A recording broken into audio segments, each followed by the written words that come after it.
अशोक खरात सारखंच एक प्रकरण नवी मुंबईमध्ये सुद्धा समोर आलंय आणि तेही धक्कादायक प्रकरण आहे। आदर्श म्हात्रे असं या नराधमाचं नाव आहे। 35 वर्षांचा आहे हा आदर्श म्हात्रे।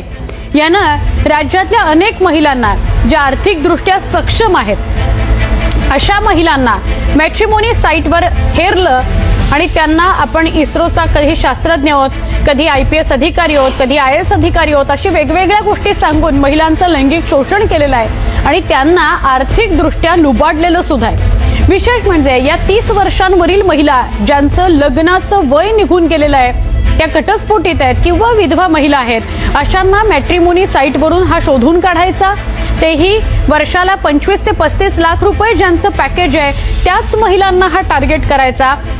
आलिशान गाड्यांमधून पंचतारांकित हॉटेलमध्ये त्यांना न्यायचा आणि त्यांच्या कलेनं बोलून आपला रुबाब त्यांना दाखवायचा, महिलांना भुलवायचा, आपलंसं करायचा। त्यानंतर आपल्या प्रेमाच्या जाळ्यात ओढत पुढे तो पैसे कसे लुबाडायचा।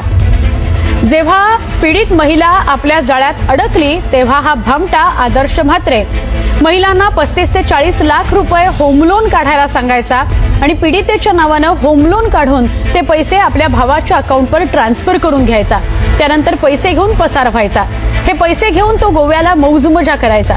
या विकृतानं सगळ्या महिलांना तो शारीरिक, मानसिक आणि आर्थिकदृष्ट्या हतबल करायचा।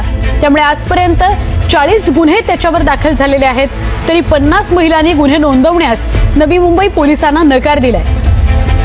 राज्यातील ठाणे, नवी मुंबई, पुणे, नागपूर, नांदेड, नाशिक आणि कर्नाटकमध्ये या आदर्श म्हात्रे विरोधात गुन्हे दाखल झालेले आहेत।